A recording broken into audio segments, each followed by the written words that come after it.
So let's see what the Gemara says. So one of the things that the Mishnah says she's allowed to go out with on Shabbos is it's on Samach Daled on the base. It says she's allowed to go out with Moich Shabbat if she has in her ear a piece of cotton or something, because her ear was oozing. She's allowed to go out with it. So let's see what the Gemara says on that. Tani Rabbi Vayechesu, who shekasher ba'ozna. That's if it's tied in well, because we're afraid if it falls out, she's going to carry it. So of course, the Rishonim speak out. That's only if it's not disgusting. But if it's disgusting, then she's not going to take it out. She's not going to take it out. Even if it falls out, she's not going to carry it. If she wanted to put like an insole, some padding in her shoe, Tani Rabbi Vayechesu, who shekasher b'sandala, that's if it's tied in well. However, the Rishonim speak out, that's if it's a sandal that's open, that if it's not tied in, it could slip out and then she'll carry her insole.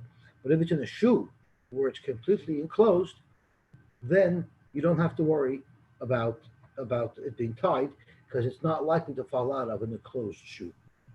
Sorry, Yossi. Yes. With the stuffing her ear, I mean, you said the Rishonim said if it was mias, how would she know in advance if it's going to be mias or not? So, I mean... I guess she knows if it's oozing or not. And she knows how much is coming out of her ear. Because wouldn't we make her tie it to begin with? Because, I mean... Well, I guess we're talking about stuff that was in her ear from before Shabbos. But the Mishnah said she's not allowed to put it on Shabbos. She has to put it, it has to be in from before Shabbos for all these cases? Yeah, because otherwise she's moving it. So it's already there, so she probably knows what's going on with it. But the Gemara is going to address the situation with the ear, because the Gemara is going to say that Reb Yochanan used to walk around with stuff on his ear, and it wasn't tied. So let's see. And here we're talking about a pad, a sanitary pad. At first, Rabbi Bacham wanted to say that this also has to be fastened in. And the Rabbi said, even though it's not tied. Why? If it falls off, there's no way she's picking it up and carrying it with her. And therefore, there's no chash that she'll carry. What about Asal Law Beisyad? What if the sanitary pad has a handle to hold it with? So it's not me to hold it by the handle. Omer mutter, it's still mutter. You know why? Because even though you can hold it by something that you're not going to have to touch the blood, nevertheless, the whole idea is that it's most, and therefore no one's going to pick it up and carry it home. Also, look at Beisyad mutter. Now, Reb Yochanan nafik lahu b'midrasha. Reb Yochanan used to go out, Rashi says, b'moich sheba'osnai. Why? Show you zaken. He was an old man. He had a lot of oozing coming out of his ear, and because of that, he used to go out with it. And his chaver didn't agree with it, and Rashi says, but so he used to go out with Rishus Harabim with the Moish Shabbat, and his chaverim didn't like it, of course, because our mission says it has to be tied. Rabbi Yanai, nothing behula Carmelis. Yanai didn't go out to Rishus Harabim. He went to a Carmelis with all the different things. He went out to a Carmelis because he held none of this applied in the Carmelis. Chalukan Hayu Olav called Dairei, and this whole door argued with him. So we learned yesterday that that could be it's only also to Rishus Harabim, not to a Carmelis, because Rabbi Anani said in the name of Rabbi Shmuel that all things would be mutter to go out to the Carmelis. So that was Rabbi Yanai. He also agreed to that, but they argued on him. In fact, how could Rabbi Yochanan find out? I require that it should be tied. So this answers Dubi Shaila. It makes a difference how stuffed into the ear it is. If it's really stuffed and tight where we know it won't fall out, then it would be mutter without tying it. And that's how Rabbi Yochanan went around. And that the Mishnah says that it has to be tied in, that's if it wasn't in tight. Now, the Medayik from here, that one of the other chashas that we had why a lady cannot wear certain things is because if she has to go to the mikveh, she's going to take it out. Why don't we have such a chash b'moich shabazna? So that should be proof that someone who has like cotton in their ears is in fact not a chatzitza. So so there's a shaila about false teeth. So by false teeth, I think Reb Elefant said that if it's something that's going to be on you for 7 days, that does not pose a chatzitza. Zok tehela gemor weiter. The palpal. Now we're talking about mouthwash and breath freshener. The palpal or the galgal melech. Palpal. Why do you have palpal in your mouth? The more the to mask the bad breath. Galgal melech. Why would someone have salt in their mouth? The dershini, and Rashi says that means choyle hashinayim. The chol davish and a sentence and anything that you put inside your mouth. Zangvila is, I think, ginger. Rashi is ginziru. Inami dirtsuna Rashi says is kinman, which I believe is cinnamon. So these are all things that you would allow to keep in your mouth. Shein tesefa shein shalzov. If she had a false tooth or a tooth of gold. Rebbe is matir to go out with such a tooth. Omer b'zer lo yishonu el shalzov. This that there's a machlokes whether or not you're allowed to go out with this false tooth is if the false tooth is made out of gold. Abel b'shal kesef. If the false tooth is made out of silver, divrei hakol muter. Everybody agrees you're allowed to go out with that on Shabbos. And Rashi says that the reason why that the chamul aser el shalzov is shemeshuna b'mayra mishar shinaim. It looks different, and since it looks different, v'dilma mevazala, maybe she'll be embarrassed. The shakal b'yadu she might take it out. But kesef shadoyim l'shar shinaim, which is similar color, got the teeth. Everybody holds you're allowed to go out with it because there's no chash that you might pull it out because someone's embarrassing her. Tanya nami hochi b'shal kesef divrei hakol muter shal zov Rebbe Mati v'chacham moishim Omer Abaye Rebbe Eliezer Reb Shimon ben Elazar Kula Svirlu, they all hold with the same halacha that the chalmil de migdabei, anything that is embarrassed, she's embarrassed by, she won't take it out and exhibit it. Rebbe Hadamar, the Rebbe says that by a gold tooth, she's not going to show it off. Since she won't show it off, we don't have to worry that she's going to take it out of her mouth. Now, it's a little bit interesting because we just learned that the machlokes Rebbe at the Chum is whether or not she'll be embarrassed and take it off. It's not a question of whether she's going to show it off. So Rashi struggles with that a little bit, and Rashi actually has another pshat that the shaila here is whether or not she'll show it off. A silver tooth she won't show off. A gold tooth she might actually show off. But according to the pshat that we looked originally, that Rashi learns the shaila if she'll be embarrassed by it, and that's why she's taking it off. What we're trying to say is even though Rebbe holds that she won't take it off because she's embarrassed, but if it's a gold tooth, maybe she'll she'll take it off the show. And for that, as a backstop, Rebbe must also hold that there's no way she'll take out that gold tooth to show it to anybody, even though she's made out of gold, because she's embarrassed that she has that falsehood. That's Rebbe. Reb Eliezer, what do you see from Reb Eliezer that something she's embarrassed she wouldn't show off? The Tanya Reb Eliezer pointer, the kaivelas of its lucha shall plighted. Kaivelas and lucha are both things that smell good, and they were made to mask her body odor. And we said earlier that Reb Eliezer holds she's allowed to wear those on Shabbos because there's no way she'll take it off to show anybody. Again, because it's Megana here. Reb Shimon ben Elazar, the Tanya, Kalala Reb Shimon ben Elazar. Again, we looked this earlier. Kol shulamata v'nasifcha, anything that's below the main hat that covers her hair, she's going to go out with it because we're not afraid she'll take it off because it's going to expose her hair. And that's again the same point that she won't show off anything that she's embarrassed to go out without it up. Lamayla v'nasifcha, if it's above the hat, and yotzei because that she might take off because she could take that off without uncovering her hair. Hang on, Yossi. Yes. How does a silver tooth look like the rest of her teeth? I guess silver is closer to white than gold is. You have to understand, they didn't have Colgate in those days. I don't know what the rest of her teeth looked like. So it should be gold, should be mutter, not silver. Well, I guess a woman who kept her teeth clean didn't have brown teeth that looked like gold. She only had like off-white teeth that maybe could have passed for tarnished silver. Maybe her teeth were green and it looked like tarnished silver. But I'm not sure. All right. So to Gemara, you have this poor woman. Her teeth are false. She has bad breath. When she's in a tough spot. So to Gemara, And she's leaking from her ear and other body parts, right? I have a gewaltige shidduch for you. This lady is so beautiful. She has all the milas listed in Masechet Shabbos. I kodesh with her. Talk to more. Yoyte Usela Shalatzinas. She's allowed to go out with a matbeya that's on Atzinas. Rashi says Mefarish for Gemara, and Avram Weisberg once told me that whenever he would learn a Rashi that said Mefarish for Gemara, and he would on the Mishnah announce what the Gemara says, Chil Ansel would start screaming at him.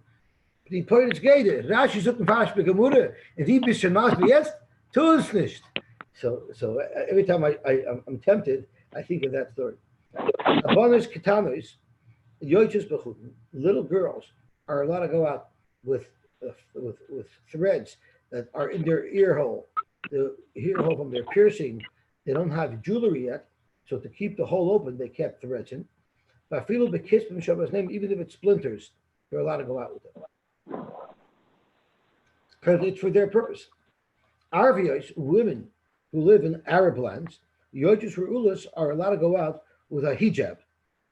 What's the one that covers everything except for the eyes? Is that a nakba or a hijab? Because there's different terms for different types of begotten. There's one that covers the head, not the face. There's one that covers the whole face except for the eyes. The hijab is just for the head. That's what's the one. That's a disaster. Oh, so the niqab it's called. I think it's called a niqab. A niqab covers everything except for the eyes. I'm sorry, I'm not just an expert in Muslim headdress terms. So rulish means they can go out with that beggar that covers everything except for their eyes. So that's like the style of, what's that cult group that ran away to Honduras or something? It used to be in Toronto, and they were in Montreal. Leif Tahor. Yeah, Leif Tahor. That's right. Umodiyos, and the women from Modai, I guess that's Indian women. Perufos, they can go out with a certain beged. Rashi explains it was like a cloak that they wore around them, and on the one end there would be but a collar to hold it together. On one side there would be a strap, on the other side there would be like a rock, so they would wrap the strap around it, and that would keep it closed. Similar to those legal files that you have, that there's a string on one end, and then there's like a loop. There's not a loop, there's like a disc on the other end, and you twist it around to keep the envelope closed. So that's how they went dressed. V'chol odom, really, it's all people are allowed to go out ru'ulos or prufos. The Chachamim, when they talked about this style of beged, they refer to it with women from those lands because those are the women who would typically wear such begadim. It's only Trudeau that runs around and wears every different type of beged wherever he goes. But normal people only wear things that are typical in the land that they wear them.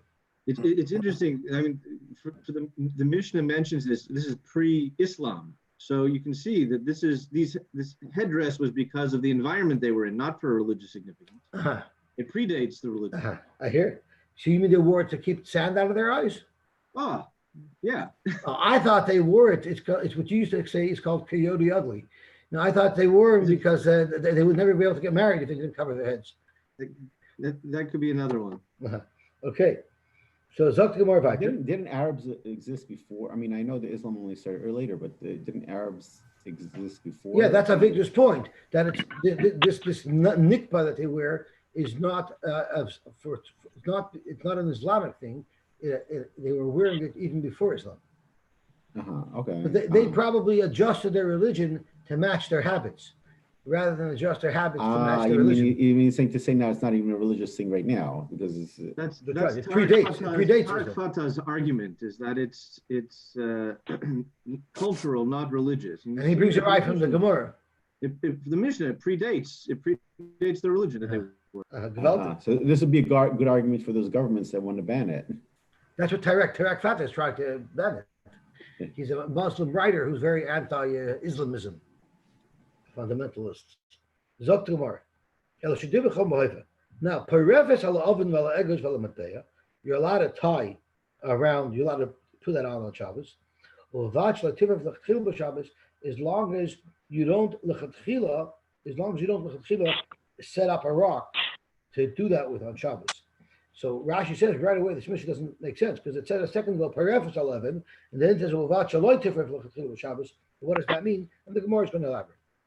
So Gemara, my tzinus. What is this tzinus that you're allowed to put a sella on this tzinus? So Gemara Bas Ara.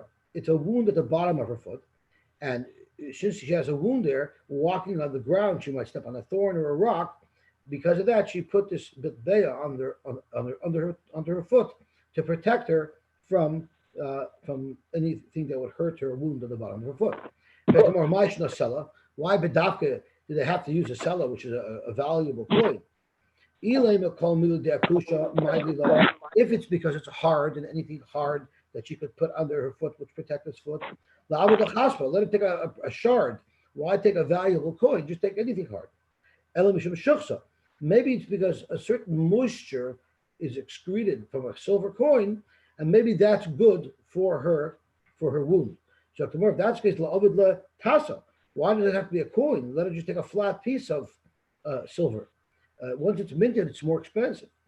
Maybe it's because it has to have the form that somehow has magical powers that heals her foot. So, but if that's going to love the pulsa, why does it have to be a coin? Take any piece of wood and carve some type of form into it. You see from me that it needs to have three things to help the wound in their foot. A, it has to be hard. B, it has to be silver, so there's some chemical that's secreted from the silver that helps her foot. And C, it has to have a form. So I guess it needs to be hard. It needs to be able to have tetanus. That also helps. I'm not sure how the medical establishment working. Wouldn't that be a problem for refuah? This is something that she was wearing before Shabbos, no? I don't know if she could take it out a fresh coin, but I think the Gemara is going to discuss that as well, how that works. The silver is antibacterial. It's not tetanus. Oh, silver is antibacterial? Yep, silver is antibacterial. Oh, so it actually fits into today's medical establishment. Yeah, for sure. They use silver now. Antibacterial. And what about the fact that it's Raven? That it has a form in it? I don't know. I would think maybe it increases the surface area. Oh, I hear it. I thought maybe if you had Trudeau's face on it, I could understand how smashing your foot on his face with the therapeutic. You can hum his face. So Duvi's asking why isn't it a problem with refuah b'Shabbos? I'm not sure. I'm talking not sure. But the Gemara discusses a little bit about why would this be different than a Band-Aid? So I guess it's not a refuah. Refuah means dafka. No, because a Band-Aid is just put on. This is worse. This is more refuah because there's a physical chemical reaction here to help the wound. Is what we said. So it's like taking medicine, basically. I think it's a good child. I don't know the answer. Wasn't taking medicine only the issue because of toichein, and this might. It's a gzeira. If you take medicine, you might also prepare medicine. So this maybe using a coin wouldn't lead to preparing medicine. Because it's not. You're not actually using herbs or stuff. You're just doing something that has a therapeutic value. I hear. That's a good point. Okay. Zot the Helig Gemara weiter. Habonish Yotzes bechuten. Avu de Shmuel, the father of Shmuel, loy shavak levanta. He would not allow his daughters the nafki bechuten. He didn't let them go out with the same thing that the Mishnah seems to allow. He didn't let them sleep in the same bed. And the third thing that he did with them was he made mikvois for them in the springtime, umavti and mats tishrei in the summertime. So the only thing of what we just read that the Gemara is not going to discuss is this last thing. He made mats b'yom tishrei. So Tosfos tells us from Rashi, he quotes Rashi, is the mats that he made is when they would go toiling in the river, in order that their feet shouldn't get stuck in the mud, and the mud would be a chatzitza. He would put mats at the bottom of the river that they would stand on when they were toiling. This way their feet wouldn't get into the mud and wouldn't be a chatzitza. Tosfos doesn't like that pshat. Tosfos doesn't like that pshat because I guess he has a shot. He doesn't say why. And he has a different shot. He said the mats that he made were not horizontally placed on the floor. Rather, outside the river, he made partitions for them because he didn't want them to rush in and out because they'd be embarrassed that someone might catch them toiling. So he made partitions so that they could spend time and toivel slowly and not have to worry that someone would see them because he made partitions for them.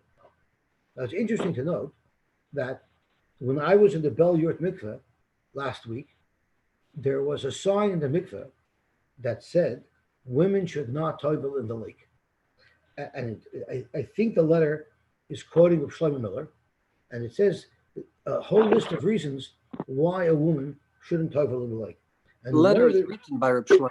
Oh, it was written by Reb Shlomo. I glanced through it closely. But one of the reasons listed why you're not allowed to toivel in the lake is because it's muddy at the bottom of the lake, and it could be a chatzitza on your feet. Is that true? I think I remember reading that. Yes. So that's mamish what this is. That's mamish what we're saying over here is Avuah de Shmuel would make mats at the bottom of the river when they toiveled so that it shouldn't be chatzitza. Okay, Zok the Gemara weiter. 1 minute, where was this? This was hanging in the mikveh? Not this Gemara. There's in a letter. There's a letter that Shlomo Miller wrote that's hanging in Bel Yurt, because they didn't want to. One of the reasons why they built a mikveh in Bel Yurt is women were toiveling in the lake, and they didn't want women to toivel in the lake. So Shlomo wrote a letter that listed a whole list of problems that could occur if one toivels in the lake, and amongst those problems, the people are reading that are already in the mikveh. True. So I thought about that as well. So I thought to myself, a woman's going to come, and the mikvah's going to say, okay, it's $20 a use. $20, forget it. Next time I'm going to go in the lake. So they have that sign there. You can't go in the lake. If you go in the lake, David Kleiner said that when Reb Sofer was in Bel Yurt for Shabbos, his Adam, Goldfisher, asked David Kleiner for permission that a shver should be able to use the mikveh. So they asked Reb Shlomo if they should let him use the mikveh. So Reb Shlomo said, tell Reb Sofer he should go jump in the lake. Okay. Zok to Heli Gemara weiter. So now the Gemara is going to discuss the different things. So the first thing that was relevant to our sugya was leishavik lahu yoytis b'chutin. He didn't let them go out with these chutin that the Mishnah doesn't let you go out with. In fact, the Gemara of nan habamas yoytis b'chutin. Our Mishnah says, in fact, it is allowed. Is someone asking a question? No. Okay. So we learned that bonus is yoytis b'chutin. So Gemara Bonsa Avudah Shmuel the Tzavoyin Havu. They had fancier, upgraded, souped up threads. They were dyed different colors, so they might have been things that they would want to show off, and therefore lo shavaklu. I'm sorry, the Tzavoyin Havu, and that's why he didn't let. Now lo shavaklu gani and gabi adadi. Why didn't he let them sleep together? Maybe this is the reason. Lema Messiah Rafuna. Maybe it's a support to Rafuna's halacha. The Omer Rafuna said, "Nosham Sulalois Zubazu." Women who get together and pleasure each other are psulos l'kahuna. They're psulos l'kahuna because it impacts their basulim. Rashi says, very interesting, psulos l'kohen gadol. It actually damages their basulim. When they pleasure each other, it damages their basulim. Even though there were no kohanim gadolim in those days, so it's not like he needed to worry that they won't be able to marry kohanim gadolim. He knew that they wouldn't marry kohanim gadolim. But the fact that it became possible to gadol was an indication, since it's considered like snus, because it'll tassel someone from being from marrying a kohen gadol, lav higher. He just felt it wasn't a nice thing to allow. Zakmar Loy, that's not the reason why he didn't let it. He didn't let it is ksavar keheched the lulfin gufan achra. He didn't want them to be accustomed to feel the warmth of another body in bed with them, because it'll cause this avu lishkavamish. That would lead for them to do other things that maybe would be inappropriate, and that's why he tried to prevent it completely. Zok to Gemara weiter. The last shtickle was the Ovid Lu Mikveh. We had the sugya many times. The Ovid Lu Mikveh, he made him a special mikveh for Yom Nisan in the springtime. He didn't let them toivel in the river during the spring. Rather, he made special mikvahs for them. Messiah le Rav. This would support what Rav says, because Rav says Mitra b'Marava. If there's rain in Marava, which is in Eretz Yisrael, Sahada Rabba Pras. Pras would know about it because the river ran from the water ran from Eretz Yisrael, which is higher than Pras. So if it would rain in Eretz Yisrael, the river would start flowing from the runoff. The river of Pras would expand a lot because of the runoff from the rain in Eretz Yisrael. So what's the problem with that? So we need to just give a little bit of an explanation, and I want to learn Rashi inside. Since it's a small daf, we can learn Rashi inside. It's a beautiful Rashi. But the halacha is that there's two types of waters. There's a mikveh like we have in our shul that gets filled up with rainwater, and a mikveh of mayim that's made of rainwater cannot be. You're not allowed to toivel in that mikveh if the water is running. You're only allowed to toivel in that mikveh when it's mechunas, when it's gathered in a bor, like we have in our shul, in our mikveh. But if you wanted to toivel in the pipe, assuming that pipe was big enough, if you can get into the pipe as the water is flowing down from the roof, you wouldn't be allowed to toivel that, because rainwater that forms a mikveh, you can only toivel in it when it's not flowing. On the other hand, zoichlin, spring water, you can toivel in even when it's flowing. As a matter of fact, anybody who ever used the Rizal's mikveh in Tzfas knows that it's freezing cold. Why is it freezing cold? Because it's also wonderfully clean. It's the cleanest mikveh in Eretz Yisrael. Why? Because it's actually just a flow through. There's constantly fresh spring water coming in, and there's constantly water from it flowing out down the river. So you're actually toiveling in an active spring. You're toiveling in zoichlin. You're toiveling in flowing water. Flowing water is allowed if it's from a ma'ayin, if it's from an underground spring, not if it's rainwater. So therefore, this river is normally a spring-fed river, so you're allowed to toivel in it, even though the river is moving. But if the river is now so much bigger than its natural state, because it's picking up all the runoff of rainwater that's running down into it from the higher lands, he's afraid, Savar, he felt, during the springtime where all the snow is melting from the winter and the water becomes so much bigger, or even if the snow is not melting, but it's just after the rainy season where there's so much rain runoff in the river, we're afraid that there'll actually be more rainwater in the river than actual spring water. And then she'll be toiveling in rainwater while it's flowing, and that would not be a good tefillah. Yossi, what's at the bottom of the lake? Not the bottom of their Rizal's mikvah. What? It's hard stone. It feels like you're in a cave, like on a hard surface. I mean, from time to time, there'll be a rabbit in there or a rat, but usually it's just stone. So therefore, it would be kosher for women to use, in theory. For sure, it's kosher. Yeah, for sure, it's kosher. Yossi, are we assuming? I mean, maybe I started ignorance. Women that weren't married were constantly toiveling at those days, or this was? That's a beautiful question, because if they were younger children, why did he have to make mikvoyos for them? So Rashi, I think, speaks out on Amud Aleph that it's not only Nida who has to toivel, it's also someone who touched Tumah. There's many reasons why a woman would have to toivel, and not only that, even children used to see Nida as well. So also they married very young. But this wasn't time of Beis Hamikdash. It was already after Beis Hamikdash, no? Or yeah, but they still would want to be Torah.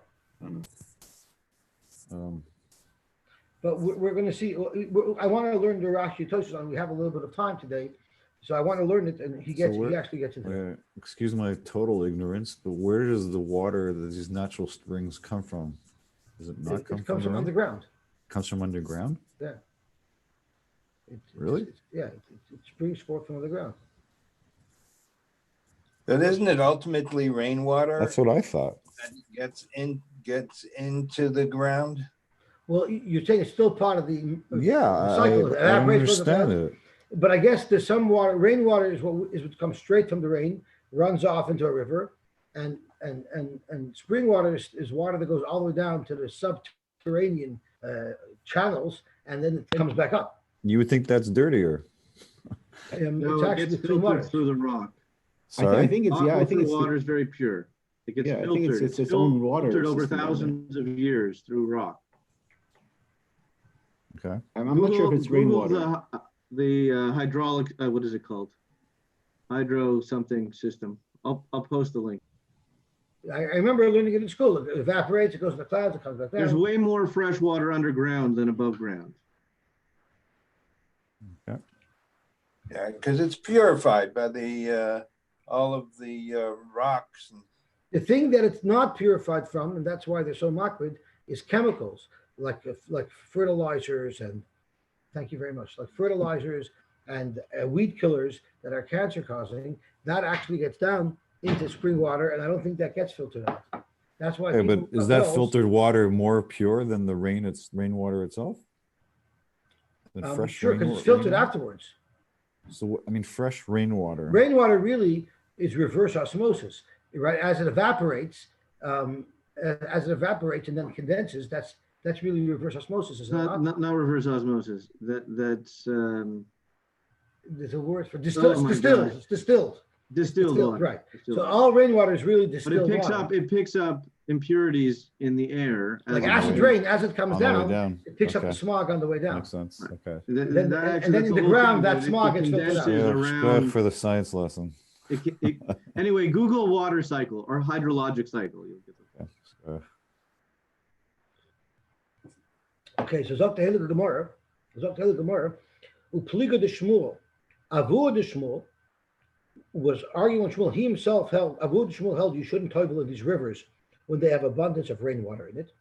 And he argues on Shmuel, when you see water in the spring, you see the rivers are swelling, that's not from rainwater. That's actually from its own internal springs that's expanding. Tosfos asks, well, come on, we know it's from rainwater. So Tosfos answers, and we'll see inside as well, that even though it has a lot of rainwater, but however much rainwater is added to the stream, there's double that amount in the spring. So I guess the springs also have an abundance of water after the rainy season. And he actually argues with himself, the Omer Shmuel, Ein hamayim mitarim b'zoichlin, ela praspia m'tishra lovad. Shmuel did say that you cannot toivel in rivers, only in Nahar Pras and Tishrei after the summer when all that abundance of rain has stopped. Okay, so let's see Rashi, because this is a fascinating little sugya. Zok to Gemara, Sahada, from the beginning, Mitra b'Mayrava, Be'eretz Yisrael. If there's rain in Eretz Yisrael, Sad they're out of Pras. Pras will know about it. Pras made with up. Pras will be able to tell you. So Yorid Me'eretz Yisrael above. Nahar Pras runs down from Eretz Yisrael in the west to Bavel in the east. And as that river flows, it becomes larger and larger as the runoff from the rain goes into the river. The people from Bavel, when the river gets to them and sees that it's swollen, knows that it must have rained in Eretz Yisrael, and they're happy for their brothers in Eretz Yisrael that they had a good rainy season and that the Kinneret is almost full, or it's overflowing. Avudah Shmuel Nami Karav Svirle, and the Avudah of Shmuel also holds a Karav. The Omer Paras Godol Umeim Vesborchamai Degisham. The Nahar becomes swollen, and it has a lot of rain, a lot of water in it through the rain, the runoff of the rain from Eretz Yisrael. V'sovar Shemiyirbu Hanoitim Hanu Geshamim. We're afraid that the rainwater that's in the river will actually overwhelm Ala Soichlin, the natural water from the Nahar Pras that comes from the spring Hanoivim. Utnambe Meseches Mekvois Hazoichlin Kima'ayin. Flowing water is like an like a spring. The hanoitfin and dripping water, such as rain, mikveh has the status of a mikveh. What's the difference? The Shaninu B'Teres Kanim, it says in the pasuk, Ach ma'ayin ubar mikveh ma'im yetar. These are the things that are matar you. A ma'ayin, a bar, and a mikveh ma'im. So three different things. Yochel milei al kseifoy, ba'asa mikveh b'tchil yetar. You might think that if you fill up a bar with water with your shoulder, meaning shepping water, pure shuvim, it would be a good mikveh and it would be matar or somebody. The mikveh ma'im that we're talking about, the bar and the mikveh ma'im that we're talking about, have to have certain similarities to ma'ayin that's mentioned together with it in the pasuk. Ma'ayin b'dei shemayim. Just like a ma'ayin, the water comes naturally. It's not coming because man was shoy of it and filled it up. Mikveh b'dei shemayim. So too a mikveh has to be naturally occurring. It has to be natural rain. If that's the case, we know a ma'ayin works even if the water is flowing. Maybe af mikveh matar b'zoichlin. maybe a mikveh should also be matar even though the water is flowing. And we learn from there, tamiyat, hama'ayid betar b'zoichlin, u'mikveh matar b'ashvar. A ma'ayin can be matar even though it's flowing, but a mikveh could only be matar if it's settled water. Umau ashboirin, the kavu v'kaimi. It has to be gathered and stationary. Lafuke shem hitful by kelim, derech sechilosai, kishem lemshachim yordin lemikveh. We know there's a set of pipes that go from the roof of the shul, and it brings the water into the bar. So if you put kalim, you can't climb into those pipes. But what if you put kalim in there? You put some forks in there to tovel, and you let the water run over them as they're going to the mikveh. Also lam tefillah. The tefillah wouldn't work because that is flowing water. The baru mikveh ksiv the kavu v'kaim. Avul noidvin, but if it's flowing water and spring water, metarin kamoishin zoichlin, umoishchen mikvay lenamach. Kader klan haris. But spring-fed water, that will be matar, even when it's flowing, such as most rivers that are spring-fed. Hilchach, therefore, in the spring, where we have all the runoff from the winter rains, that swell the rivers, both from the runoff of the rain and from melted snow in the mountains. So then the rivers have a great content of non-spring water. Agudah Shmuel was afraid that there'll actually be more rainwater in the rivers than the spring water. There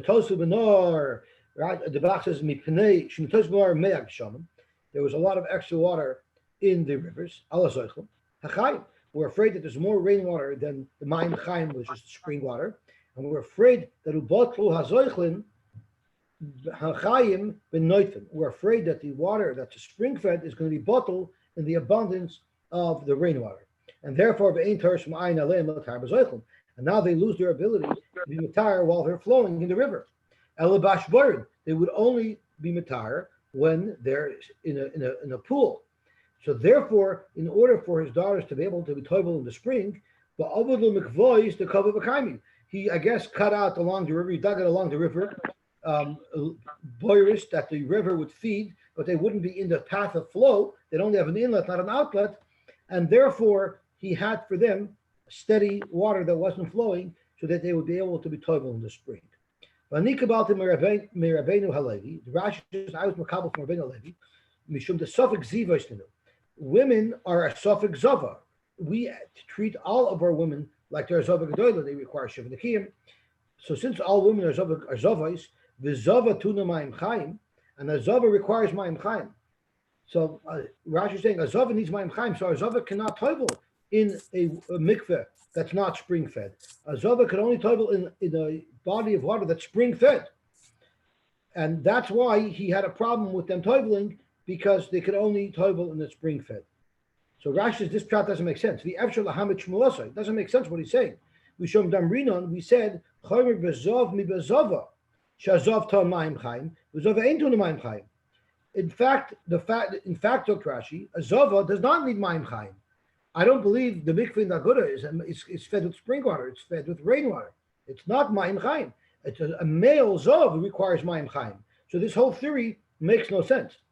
V'chazarti ubadakti laparsha, and therefore I harv it on the sugya to understand it.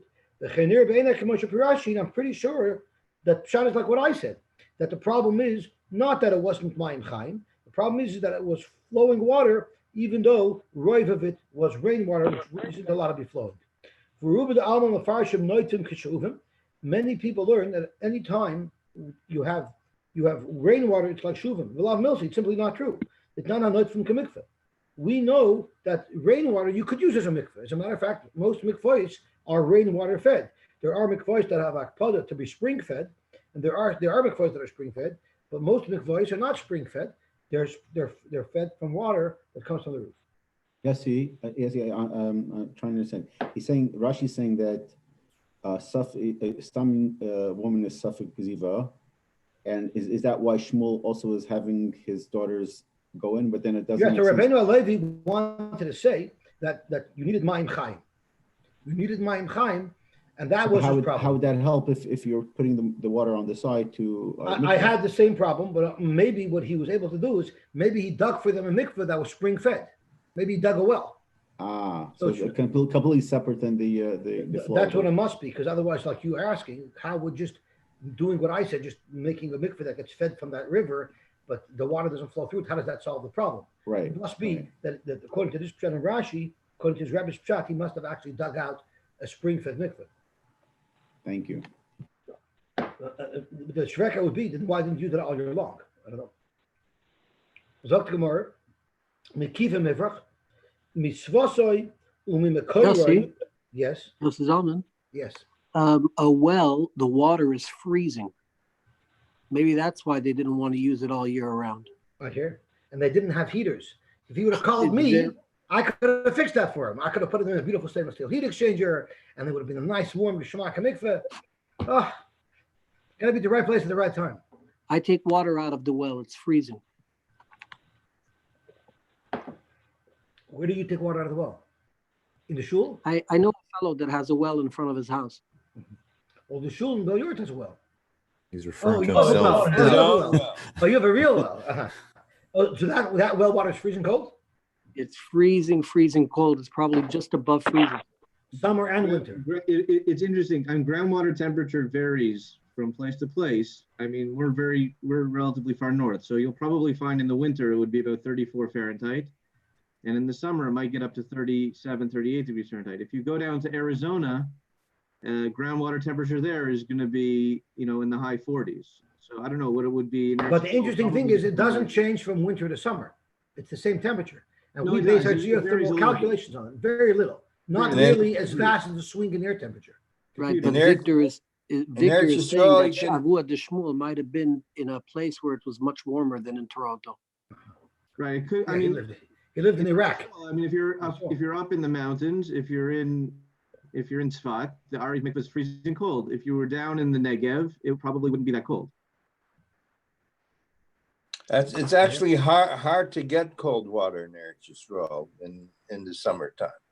It's like lukewarm. That water is coming out of the Kinneret. That water is stored in the Kinneret and then is piped across the country. So it spends a lot of time above ground, all of its time above ground. I know, David, the water in the banyas, I don't know where that is, in the north or the south. The water in the banyas in Eretz Yisrael is very cold. I was in it. That's the spring freezing. That feeds the Yarding. Yeah. Right. And that's absolutely freezing. And that's very feeds the Kinneret. That's the top of the Yarding, banyas. I think it's higher than, I think it feeds. It's north of the Kinneret. It could be some of its arteries feed the Kinneret as well. Yeah, the banyas is the source of the Yarding. That's the top of the Jordan River, is the banyas. Okay, so to Gemara weiter. The fact that the river is swollen in the spring is from its internal spring.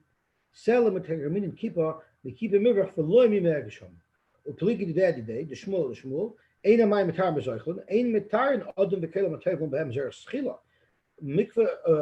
would not toivel if the water is flowing, if the water is from rain. You got to get the water into the mikveh where it's stationary, and only there can you toivel.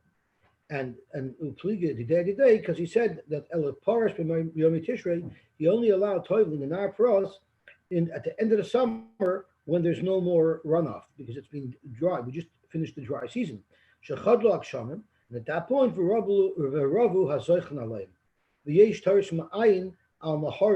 and therefore all of the naharis that flow from spring water are considered ma'ayin.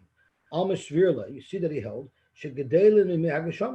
You see that he must have held that the water in the Yarden was impacted. The water in the Nahar Pros was impacted from rainwater. Even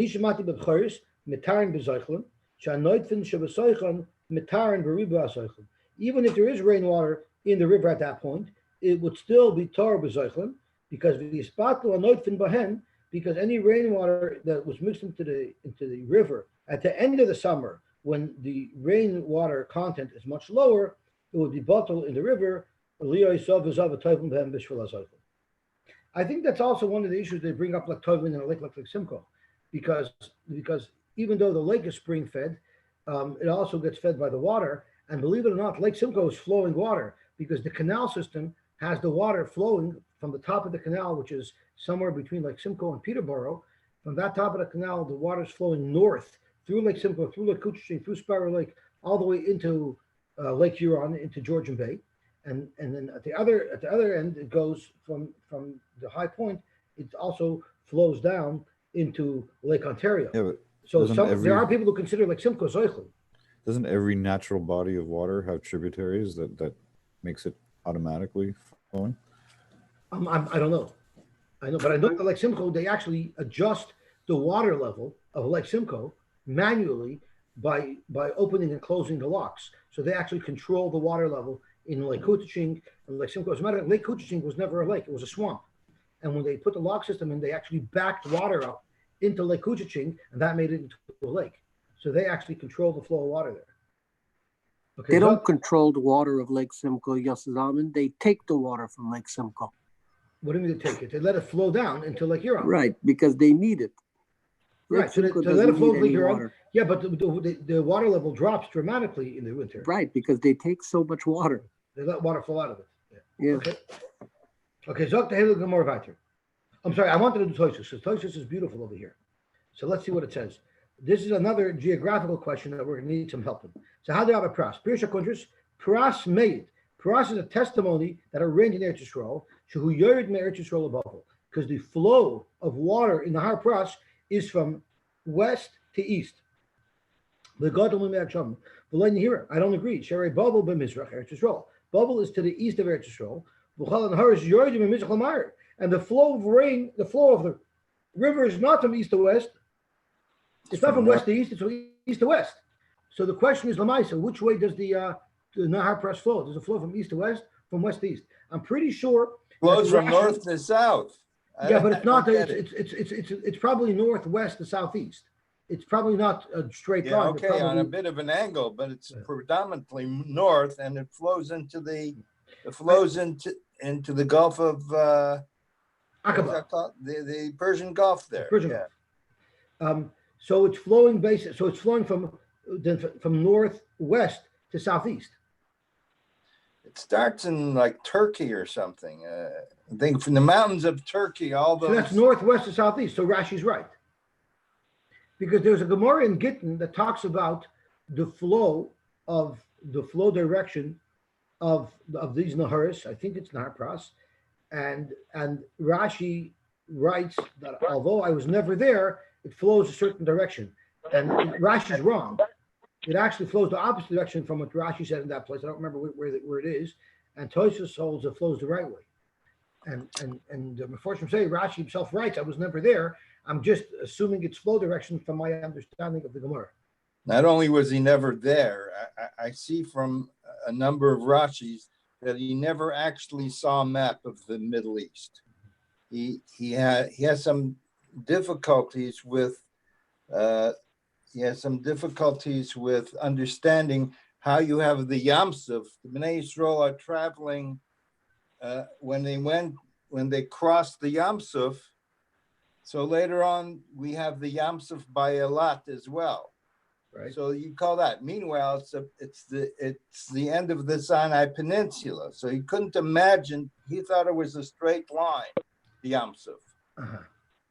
So it seems from the way Rashi writes things, he never actually saw a map. So Rashi didn't know where the rain in Spain was. What? I guess not. Okay, so Lakach Pirshu Benatam, that since the river is flowing from east to west, so how do they know if it's raining in Eretz Yisrael?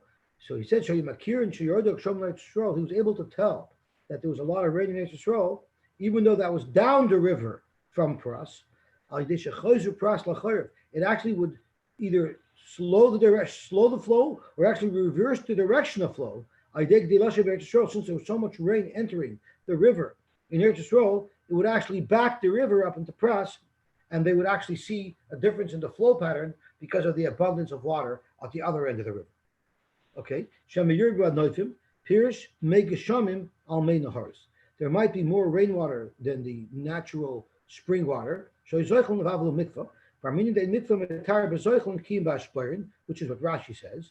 The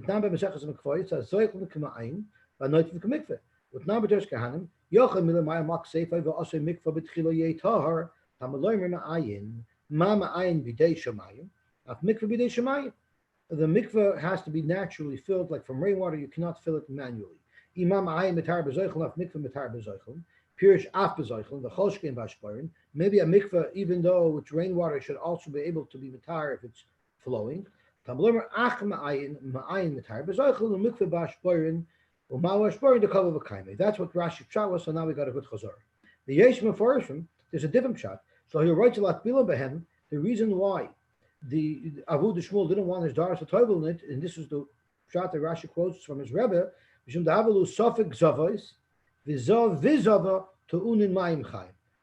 mayim chayim, and he was afraid maybe there'd be a lot of rainwater in this river, and it would be considered not spring water but rainwater, and rainwater does not matar azov and azava. Well, I hear it, and I don't like this shot.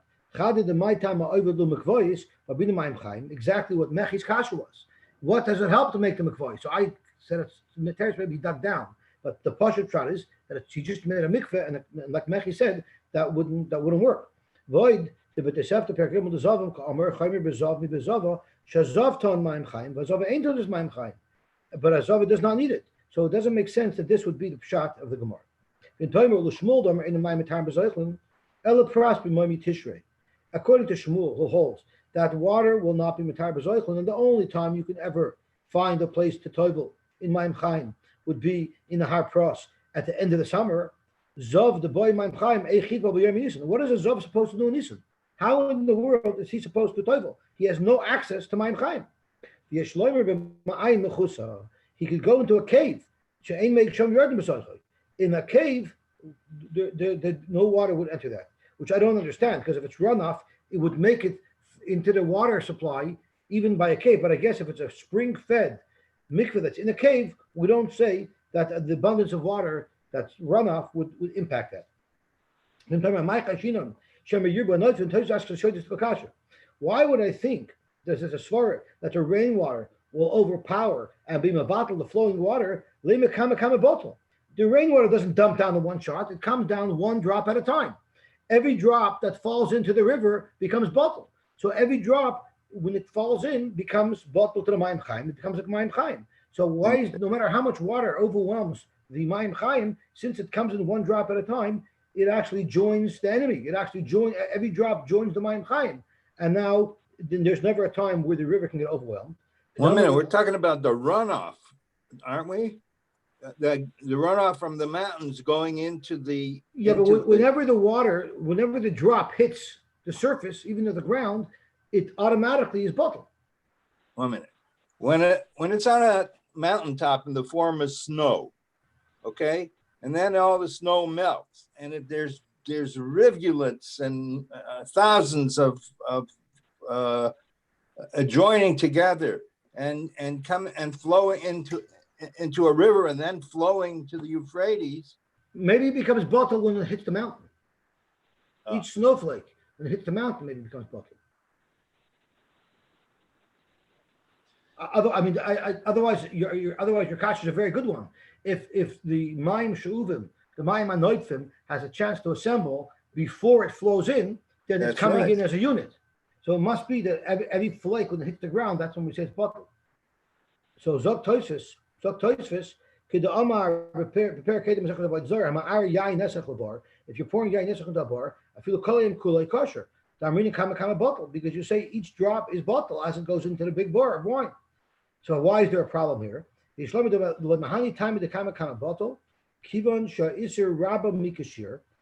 the amount of isser that goes in is way more than a shear of mikvah, I guess, and therefore you say it's chosh v'neir. You say once it becomes so much, it actually will overpower the zoichlin.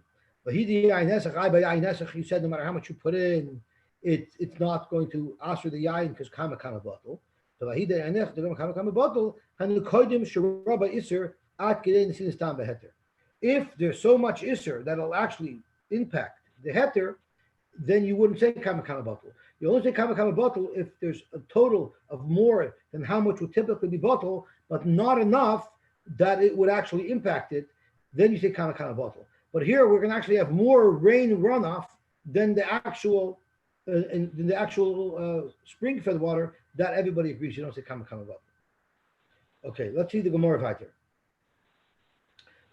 I just want to learn one last Tosfos because he asked the other kasha that we discussed already. Shmuel says that the rainwater, even though it's rainwater, but the fact that the rivers are swollen at the end of the winter is not from the rainwater, it's because of the spring fed. You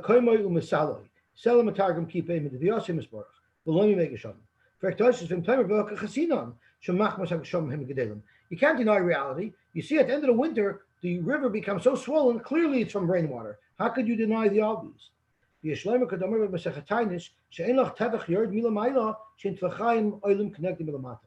might be a lot of rainwater, but whenever there's an abundance of rainwater, there'll also be a huge increase in spring-fed water as well. So the abundance of water, the swelling in the river, sure, a lot of it is from the rain, but 2/3 of it is coming from the spring that also increased its capacity. Okay, so let's look at the Mishnah again, because there was a problem within the Mishnah itself. First it says, you're allowed to do that. And then it says, as long as you don't do it, so that's what the Gemara is now, when the Shtel Zecham. How could you say in the Seifa that you can't do it l'chatchila b'Shabbos? The middle part of the Mishnah already told us you're allowed to. And Rashi adds in an important kasha. Omer Reisha Parefes, when the Mishnah says Parefes, it must be l'chatchila. The imi b'joim, it must be l'chatchila b'Shabbos. It must be you're doing it on Shabbos. The imi b'joim, if you're going to want to attach the Mishnah that the Parefes that it says you're allowed to do means you did it on Friday, and the Chiddush would be the Yotzei b'Shabbos that you're allowed to walk out like that on Shabbos. Hatana Reisha Madias Pruvos. So let's have a look back in the Mishnah to see what that means. It says, first of all, Madias Pruvos, A. Then it says, so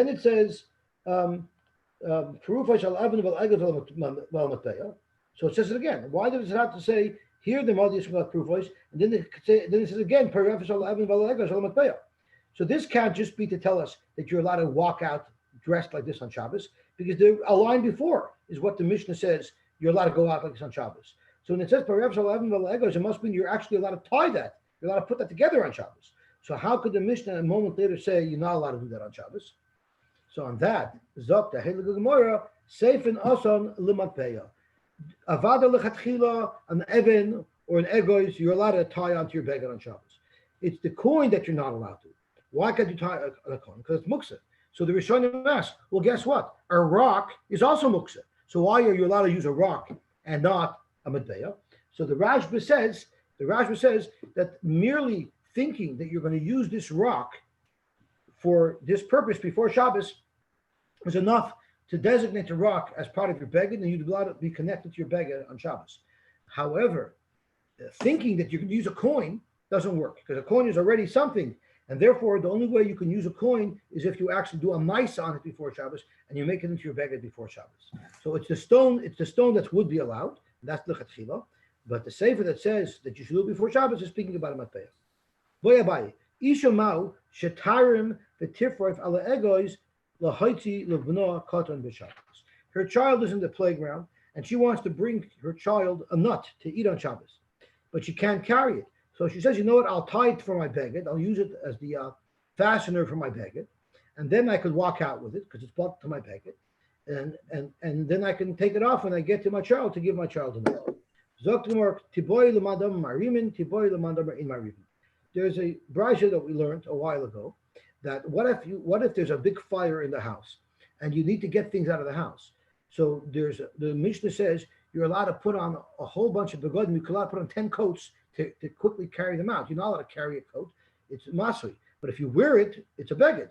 So the Mishnah says you're allowed to carry out a lot of stuff by wearing 10, 15, 20 articles of clothing to carry it out on Shabbos. So there's a machlokes if you're allowed to do that. And our shaila is independent of that shaila.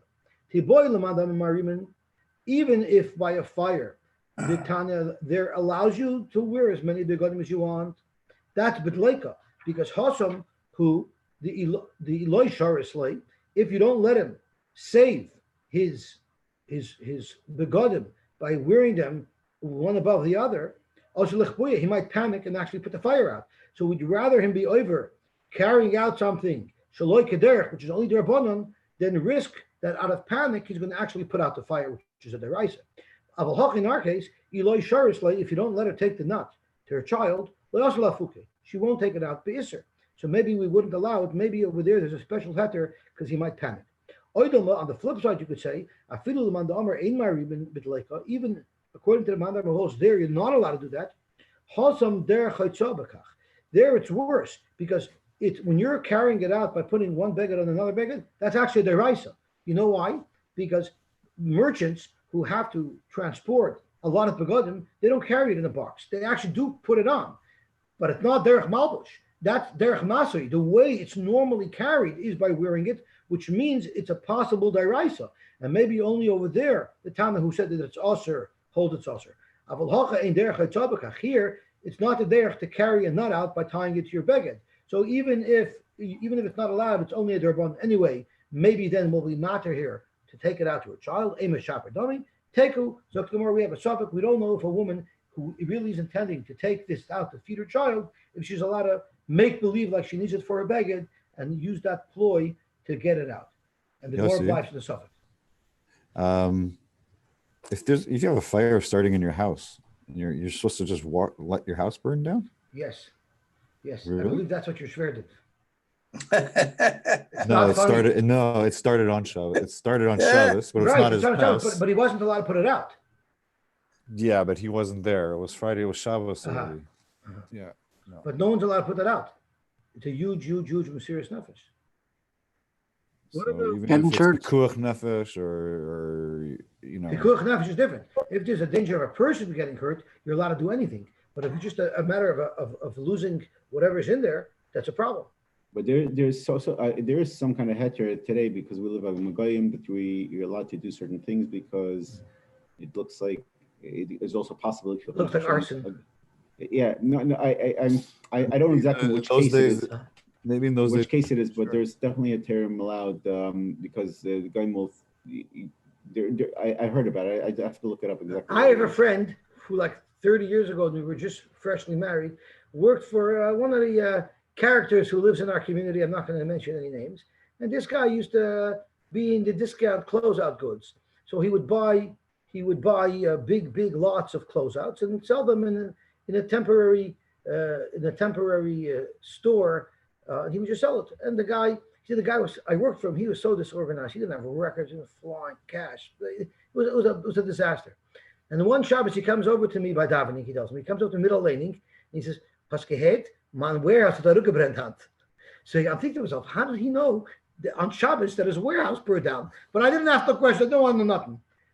So I told him, "Oh, Mr. Must, I get insurance policy." So he says, "Nein, Hashem insurance list."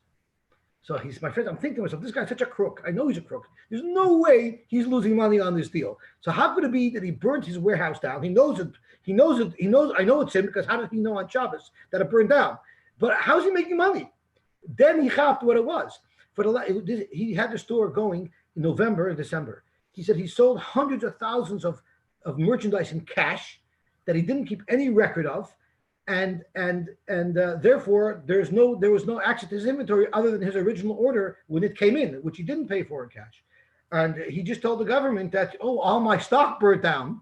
And he ended up selling. He really sold most of it. It was only the leftover goods that got burned. And he was able to write the whole thing off, and it was all tax-free because the government thought that all of his inventory got burned. So I knew this guy outsmarted the system. There's no way he's going down as a loser. That's exactly what happened. So he sold a couple of $100,000 worth of goods for cash. He never recorded anything, and he told the government that all his inventory burned.